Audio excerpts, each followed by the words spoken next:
Hello, everyone. I hope you can all hear me, and it's lovely to see this many people joining.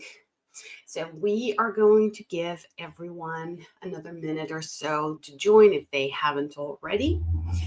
As you know, we are going to be talking about the ebook formatting and the addressing of the common errors. We won't be able to address absolutely everything, unfortunately, because it's a very large a large area, a large section of different options. But we are going to look at the most common ones, and you can also ask your questions. Speaking of questions, I have seen that there was a person asking if this will be available for download. So everyone who has subscribed, even if you do not attend, will receive the recording of the webinar. So that is not an issue. You will receive it before the end of day today. So you will receive an email with the link to download and view. Before we start, I'd just like to let everyone know that our webinar in December is going to be combined sales and customer success webinar. So it will include a demo and it will include an FAQ portion. Last time we did an FAQ, we had a lot of questions and we didn't even have time for all of them. So I would love to encourage you to join again if you have any questions and then if you want to discuss them live. Same as every time, you will receive email with the webinar details when the time comes, but I believe it's probably going to be between Christmas and New Year. It's not going to be weekend. It's never a weekend. It's always a business day. So I look forward to seeing many of you there as well. So I am going to start going through the materials that we're going to be discussing today. If you have questions, please feel free to leave them in the chat. And then when I finish a portion, I'm going to check and answer questions. If you have questions pertaining to specific books that are currently with our support team or our book review team, I would encourage you to reach out directly to the support team because I won't be able to check individual books while we are on the call. But you can absolutely reach out to the support team if you have specific questions. Also, if you're not sure if the question you have is for support or not, feel free to put it in the chat, and then I can advise on the best course of action. So hopefully this is going to be beneficial. Like I said, if you guys have any questions, feel free to ask. So we are going to talk about the ebook creation and the upload. We will focus on getting your ebook ready for upload and addressing issues that may prevent you from publishing your book successfully. So I'm sure that you already know that when you're uploading an ebook manuscript into our platform, you can upload either EPUB or DOCX file. So if you have a ready EPUB book, you can upload it by simply dragging it into the appropriate field. If you have a DOCX, you can also upload it directly by drag and drop, but you do need to know how to format your manuscript you create in Word in order to avoid any formatting issues.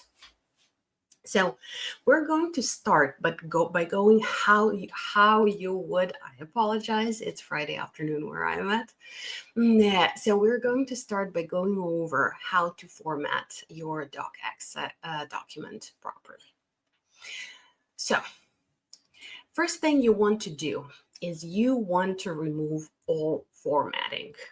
So we are going to get to how you're going to do different things in your manuscript later.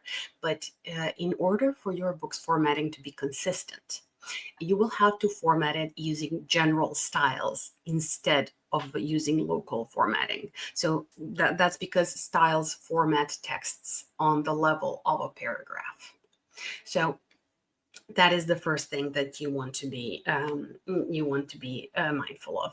So also paragraph text between two forced line breaks. So your chapter titles are paragraphs as well. So to start with a clean slate, and that is ideal, you want to start by removing all the formatting. How are we going to, oh, okay, so let me just move my picture out of the view. So yeah, so you can see everything that's on the slides.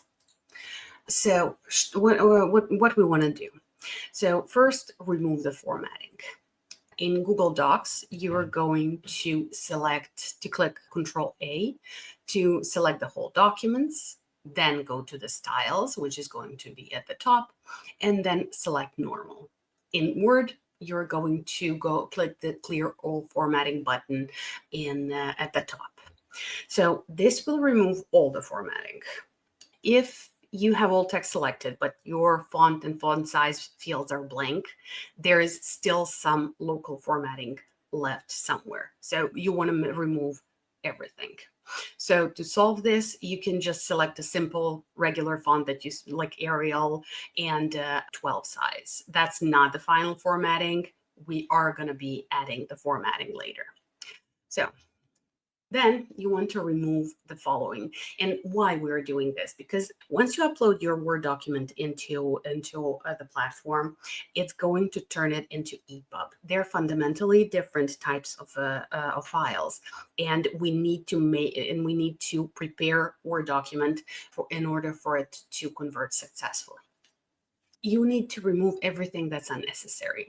So first of all, you will be removing automatic numbering. So numbered lists can work, but if your items are right one after the other, so like the line that goes 1, 2, 3, that's going to work. But with the current EPUB standards, they can't handle lists if you're breaking the list somewhere and then trying to continue. So meaning you can't have extra blank lines or extra text between the two items.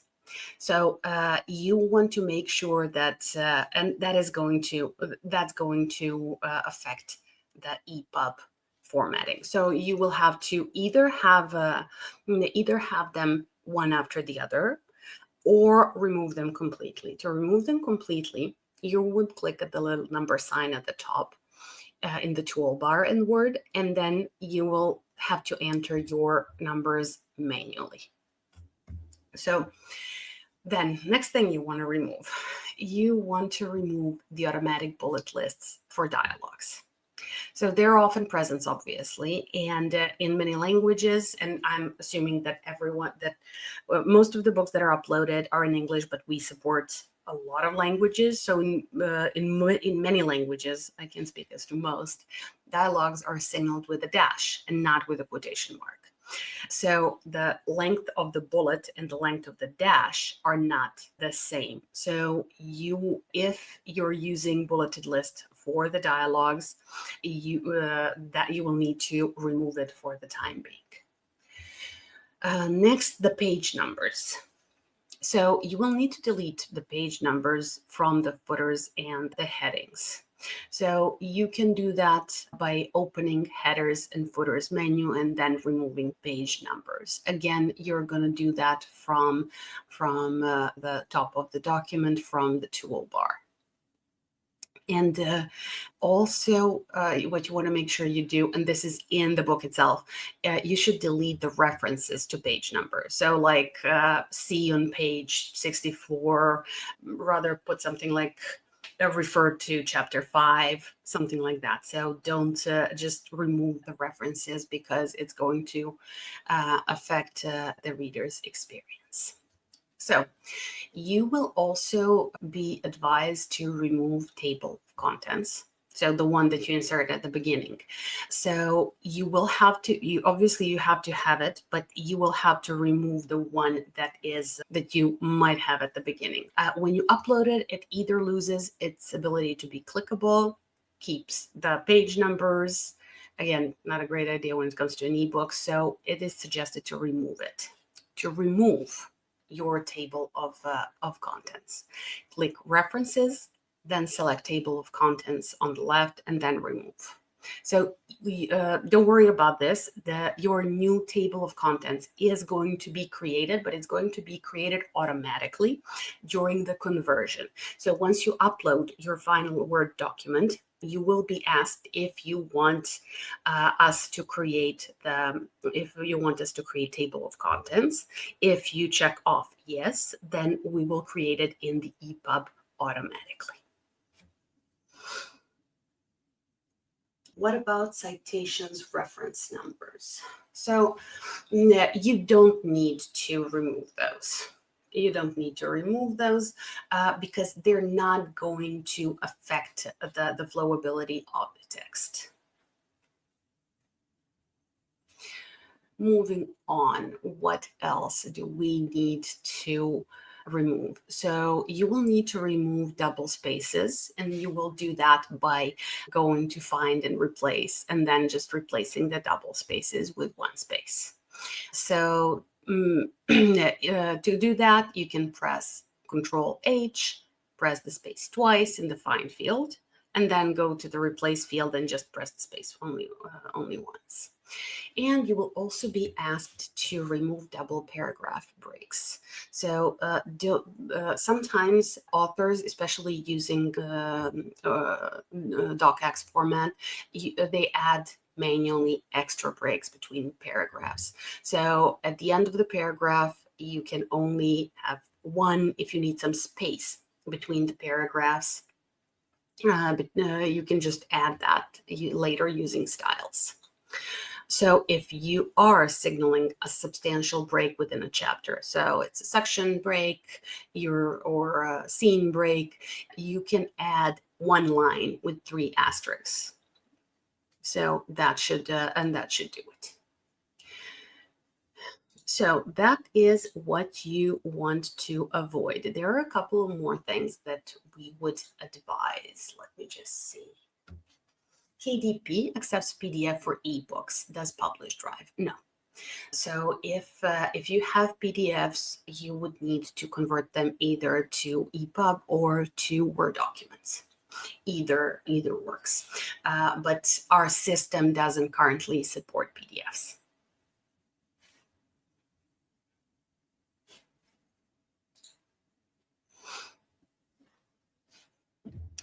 Okay, so something else that you want to be mindful of. Typically, you would start a chapter on a new page when you're working on a manuscript. But when formatting the Word document, don't do that. Your book will be read on devices of many different types, so it can affect your layout.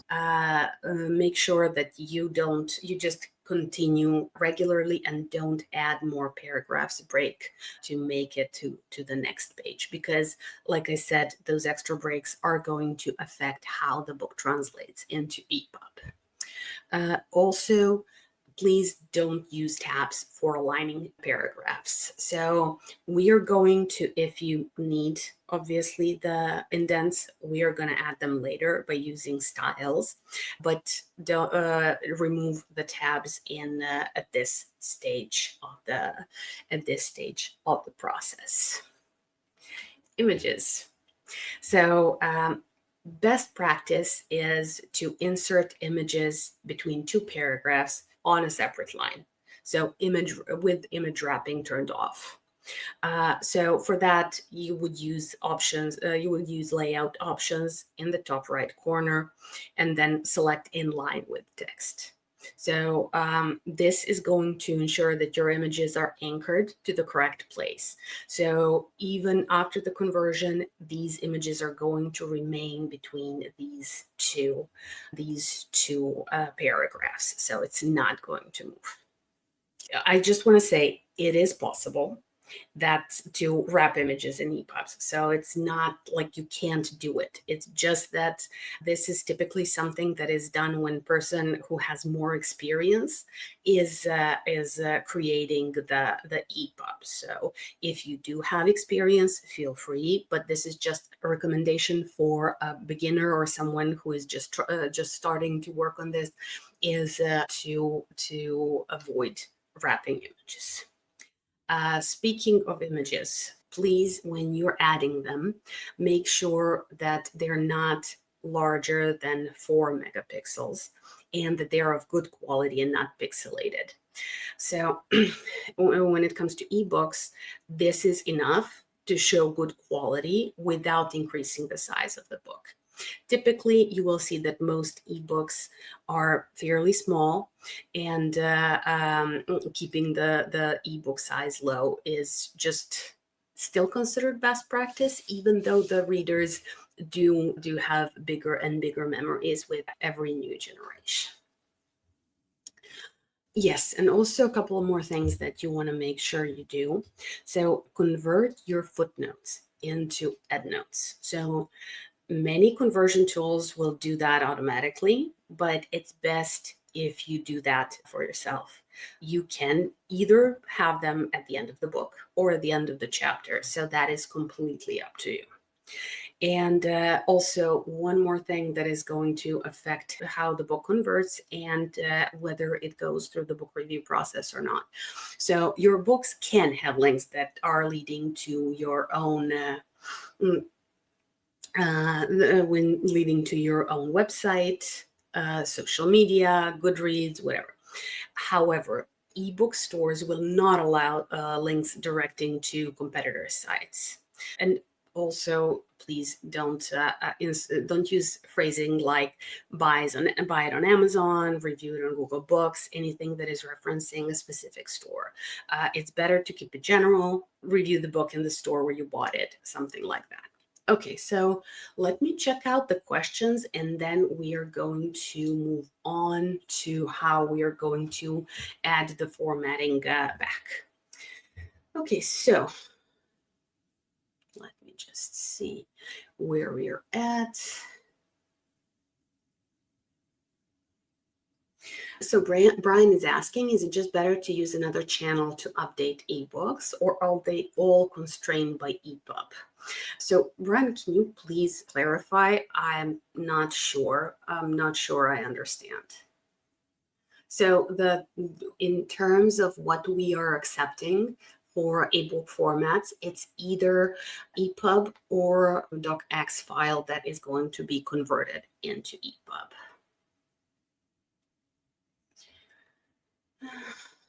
Is PDF accepted for paperback? So yes, PDFs are accepted for print-on-demand books. They're just not accepted for ebooks. Is proofreading available? No. Would PublishDrive be able to reply current webinar? So everyone who has subscribed for the webinar today will receive the email with a link to the recording by end of day today. So you will be able to see it again or to see any parts that you may have missed.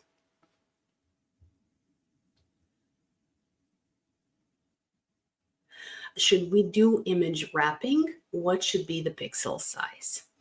No, you should have image wrapping off. That is the best. Practice. And in terms of image size, the biggest we can support is 4 megapixels. I would recommend keeping it under 4, just as a common courtesy. Do you have someone at your company who can convert my PDF ebook into the EPUB format? This is too confusing. So we do offer services for, we do have a EPUB conversion. That being said, there isn't a fixed price. You would reach out, if this is something you're interested in, you would reach out to our support team and share your book and the details of what you want to do. The prices depend on the complexity of the book and the number of pages. So they would give you an estimate, and then obviously you can decide if you want to go through with that or not. Is EPUB the global standard? It's like an old flat file editor. Yes, it is the global standard for ebooks. There are multiple other formats, but most most of the market is dominated by EPUB still. Do you guys give ISBN for paperback books, or how do we get ISBNs so we can also publish paper books? So we don't provide ISBNs. This is something that each client needs to purchase for themselves.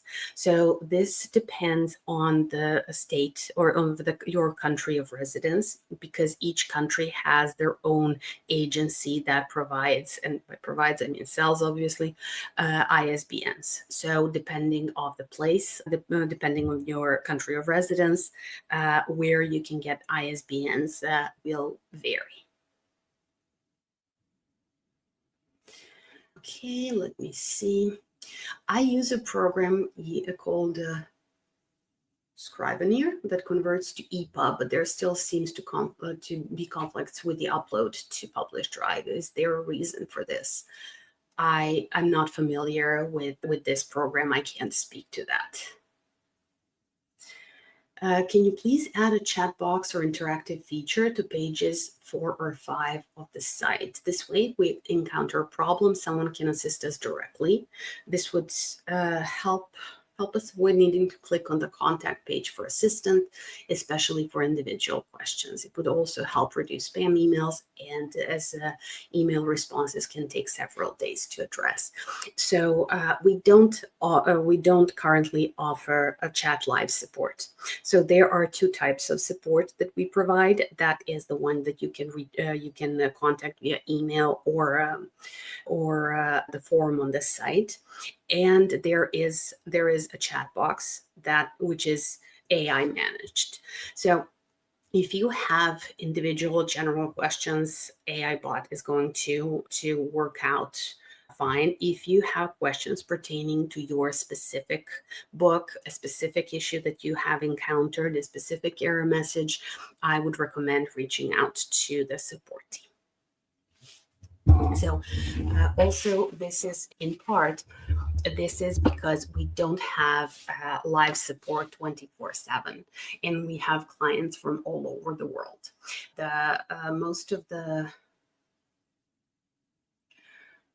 I never saw, so there is a chat box that you can use.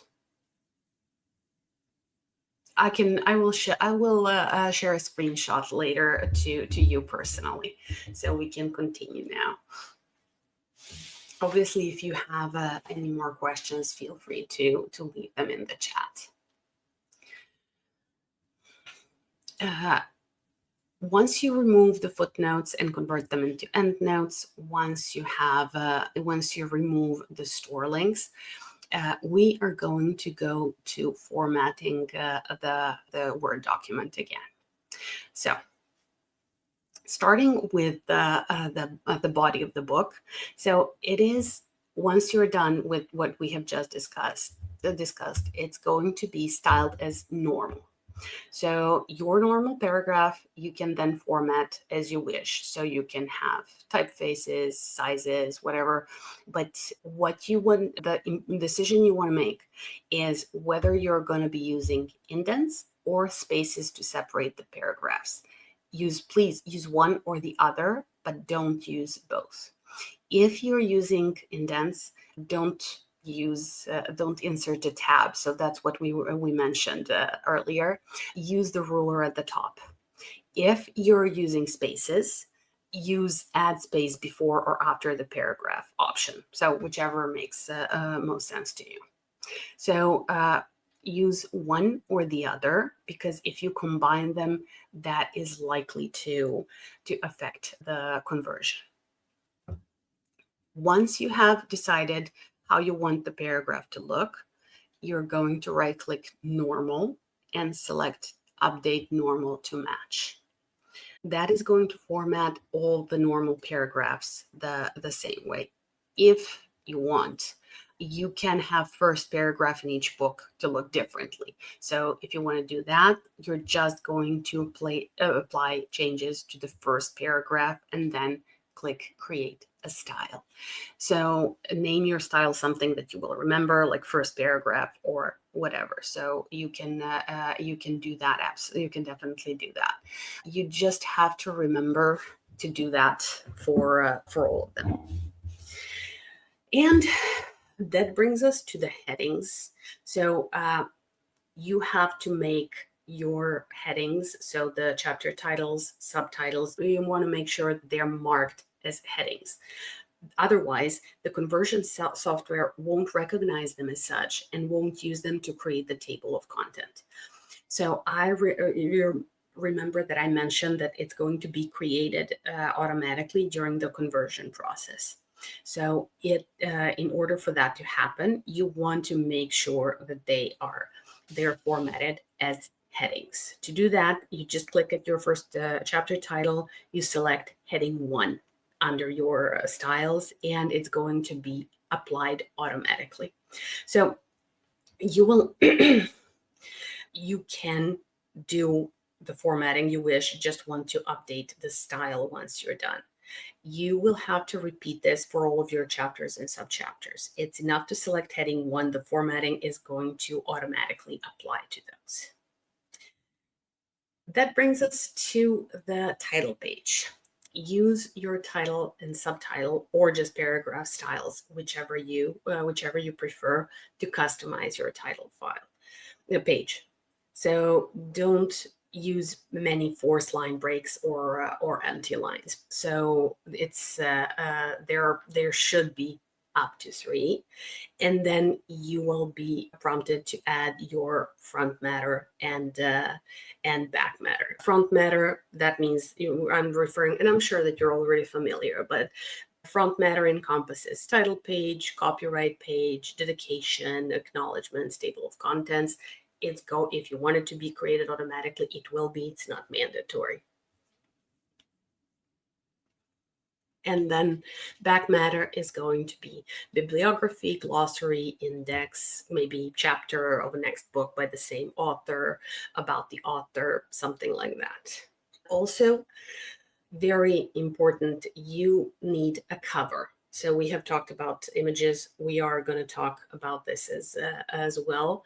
So you will need a cover, obviously a title page, copyright page, table of contents. Yeah, and maybe you want to add the author bio as part of the end matter. So you will yes, you will have. We'll get to the cover in a second. So once you are happy with your content file, you want to save the changes, upload the DOCX file into the platform. So once it's just drag and drop. Once you you put the doc file, select the answers to the pre-conversion checklist. There are a total of 4 questions. It's very brief. And if it looks fine, just answer with a yes and click on the update button. So we are going to touch base on the most common errors that you might see. Before that, I just wanted to once you upload your file, it's going to be converted. It's going to be shared for your approval. If you're satisfied, you can proceed to add other items, so the cover file, and to fill out the metadata. When it comes to the cover file, it should be JPEG or PNG, RGB color mode.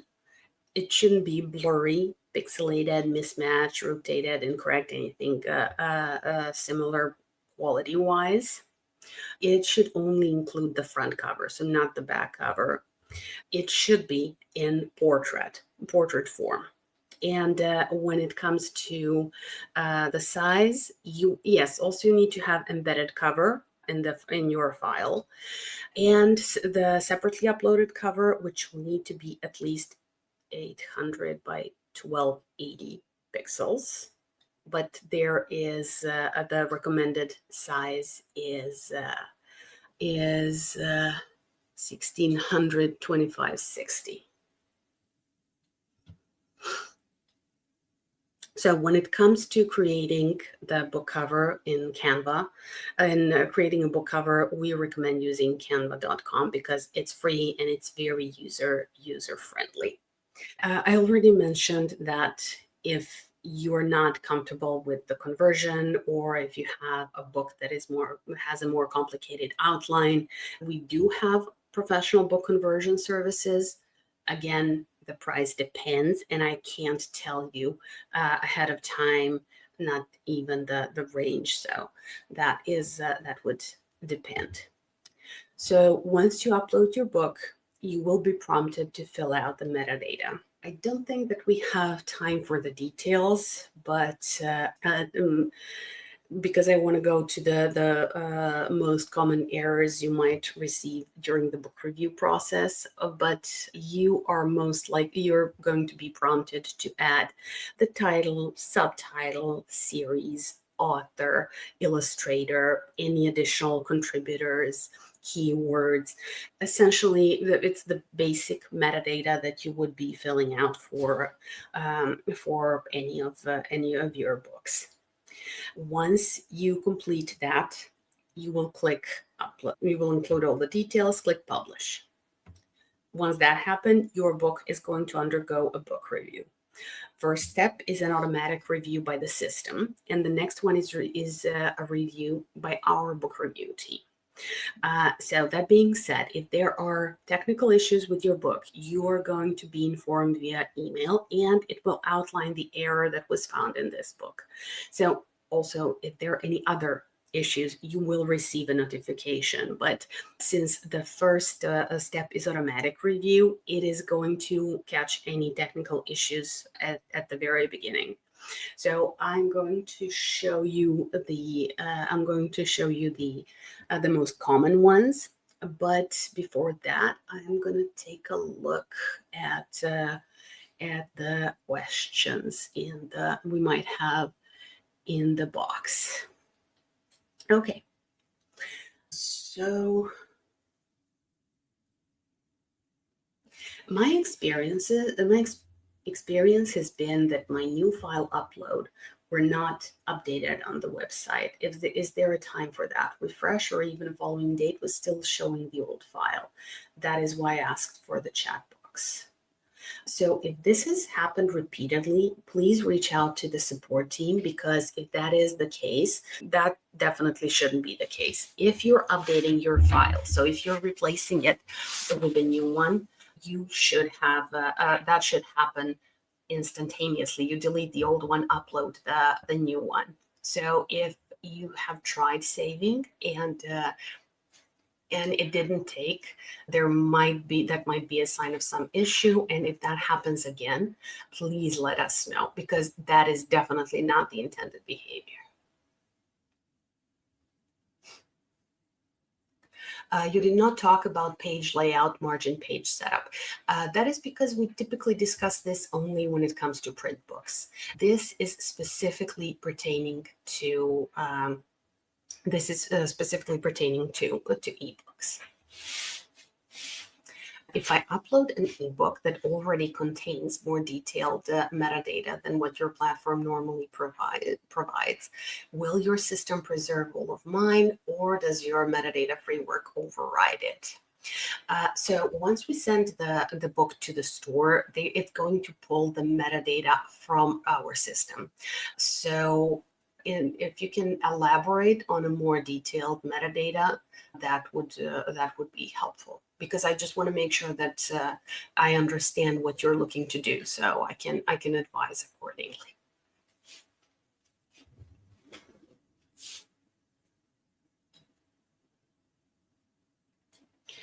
Okay, so again, feel free to add your questions to the chat. So there are, and like I said, once you upload the book and it goes through the review, the first line of defense is a system that is going to check the EPUB file. So one more thing that I want to mention is that we hear from the client saying, well, my book has been accepted into Amazon or into a different store. The reason why some book may have been accepted by Amazon or a different store and rejected for the first time in PublishDrive is because we function as an aggregator. So our system has been programmed to check for the requirements of all the stores we distribute to. So if it has happened, I know there are clients who inform us about this, that it was rejected. It is because we don't adhere just to Amazon specs, but we need to respect theirs and all the other stores to which we distribute in order to allow for this book to have maximum reach for the client. So that can happen. There are some more common errors that you might see. One of them, the one that you can see, error while parsing file, value of attribute to RSC is invalid. This message is produced by the validator when one of the images in the EPUB doesn't have a valid address at the source. So the images in the EPUB cannot point to a directory on your computer or be linked to the internet. They will always need to be part of the actual file. There is an example of a valid location. Also, when it comes to the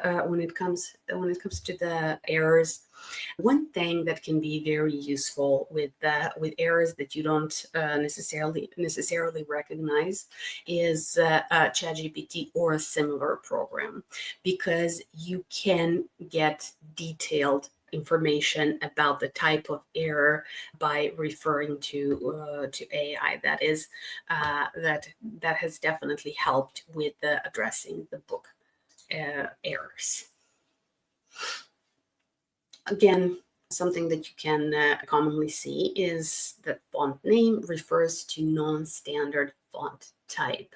So this happens in EPUB 3, and this is essentially indicates that the font is true type and they're no longer supported in EPUB 3 files. So you will need to change your font in order to address this. It's fairly common. It happens. It can be addressed easily.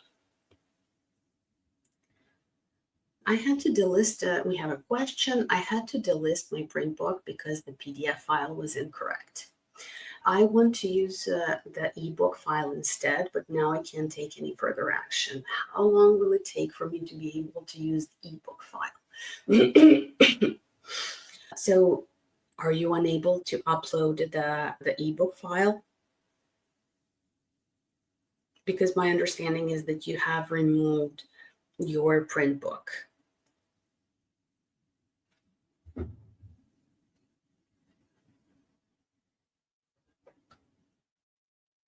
Let me know. I'm not sure I understood correctly what you have encountered. So if you can please elaborate for my benefit.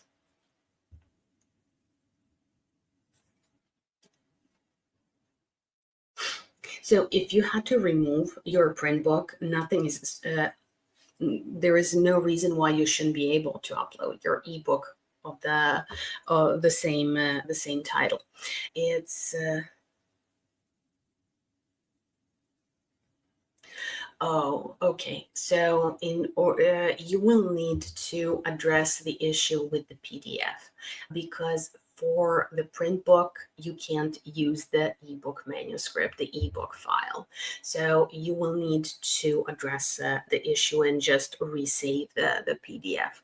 There is, if you reach out to support team, we're on live, so I don't have the time to find it.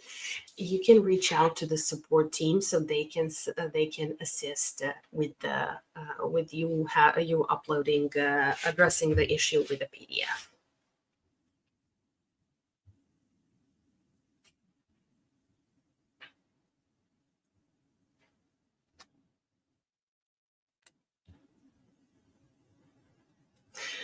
Okay, moving on. If you have any additional questions, just please put them in the chat. I definitely want to help any way I can. So one more error that you might see is that embedded cover is not an image file. That happens when it comes to EPUB 3 format, and specifically for the books that have been created using Vellum. So you can update them in Sigil book editor. So you would need to download it if you don't have it, but it is free and it works both on Mac and on Windows. So yeah, no limitations there. You would open your EPUB file with Sigil, and on the left, you would look for images and find the cover.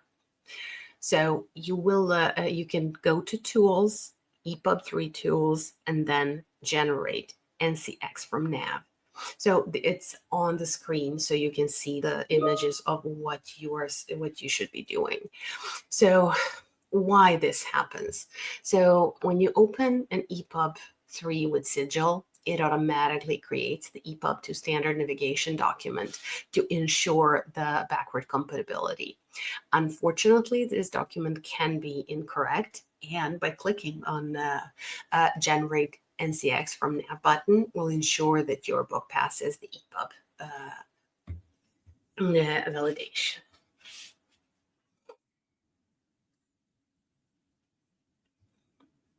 Then you can see error while passing attribute value, not allowed here, expected attribute class, etc. So this is what happens in case of numbered lists. So like I said, the current EPUB standards can't handle numbered lists if you're breaking the list somewhere and then trying to continue. If you have paragraphs that were numbered automatically after each other, that is fine. But if you have one that is 2 paragraphs long, you can go back and continue at number 2 later. So that's what it means. You can fix this issue by using a professional ebook editor when it comes to those. When it comes to those, you can, we typically recommend Sigil. And then it would be easier to open the original document in Word, switch off automatic numbering, and just add the numbers manually. So depending on what you're comfortable with, you can do one or the other.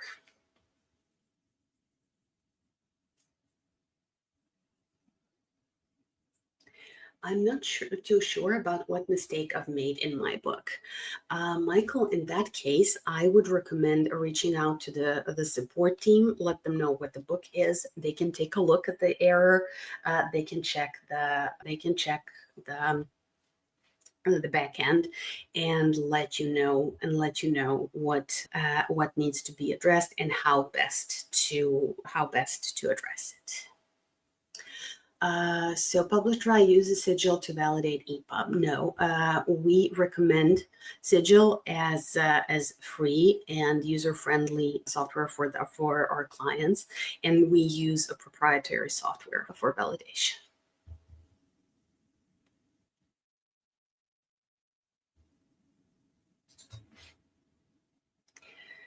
Okay, so one more thing that you might see is that embedded cover is not found or can't be identified.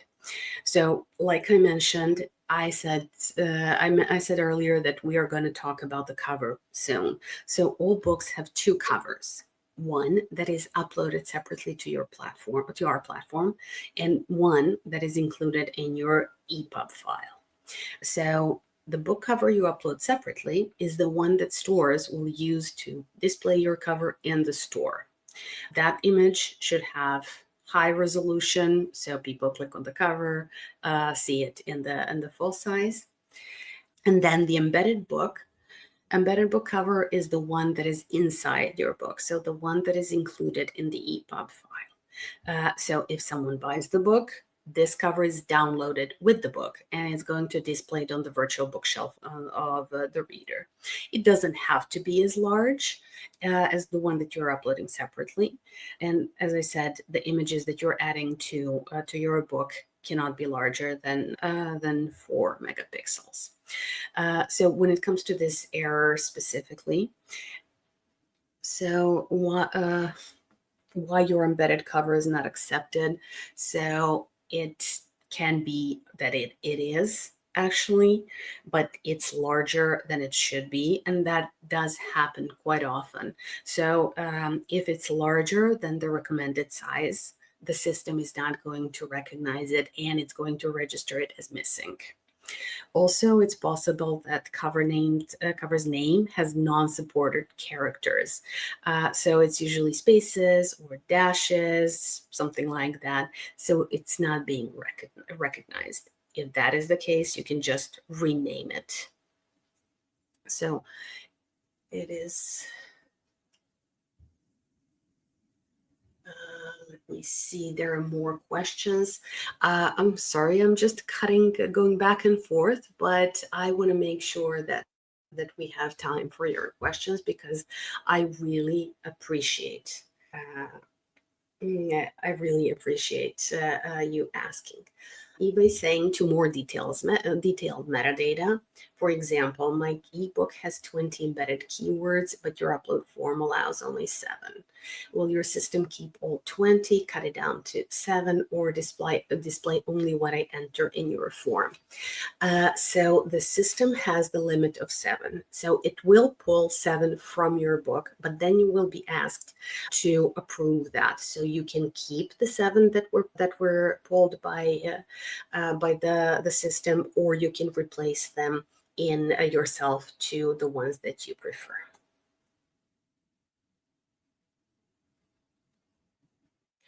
Who do I ask to undo the delisted book so I can get the ebook file for my printed book? You would be sending out an email or reaching out through the form to the support team. So just to understand, so your print book has been removed and you want to convert the file.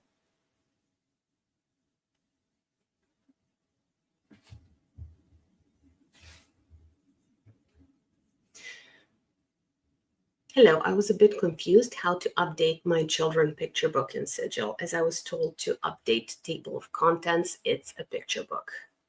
So I would recommend, because it is it's pertaining to a specific book, I would suggest you reach out to the support team, and then they can check your specific book and provide a specific information.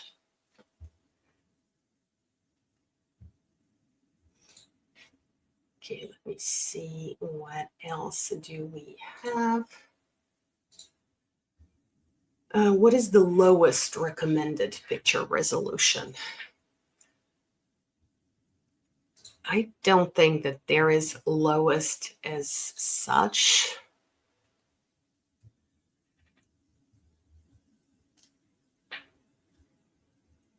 Typically, when it comes to the embedded cover, we recommend 1600 by 2400 pixels.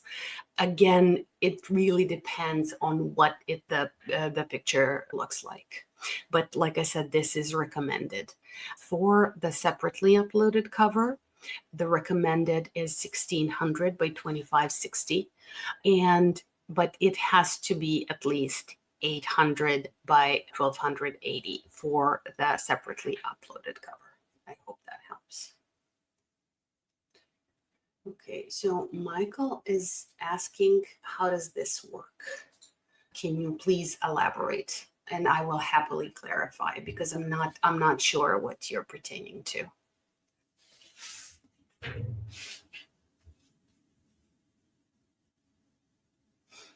Okay, so I think that is pretty much what we have for today. If you have any more questions, I'm here, let me know. Like I said, the next webinar is going to be last week of December. Last year, we didn't do the webinar in December because it was it was holiday season, but this year we will do combined sales and customer success one. So our sales team is going to do a demo of the platform or certain features in the platform, and you will have the opportunity to ask any questions pertaining to that demo or to anything else. So since this is going to be live, obviously you can come ask anything specific that you want to discuss on the webinar. Last time we had a lot of good questions, so we were very, very happy with that. So it would be great if you have any questions to join. It's always a pleasure, and I love seeing that there are more and more people every month. Again, if you have any preferences regarding the webinar topics, you can reach out. And you can reach out to the sales via email or to the email address that you can see on the website, and just send a note saying we would love to hear more about whichever portion of the platform. So thank you everyone for joining. It's always a pleasure. We will be connecting again in December. If you have any preferred topics, let me know. If you have questions, you can always reach out to us so we can clarify. We can provide, even if there is not a straightforward answer or something that we can tell you straight up, we can always find out for you. I wish you a lovely weekend. For those of you who might be celebrating Thanksgiving or celebrated yesterday, happy Thanksgiving. And I hope you will join us again. Bye, everyone.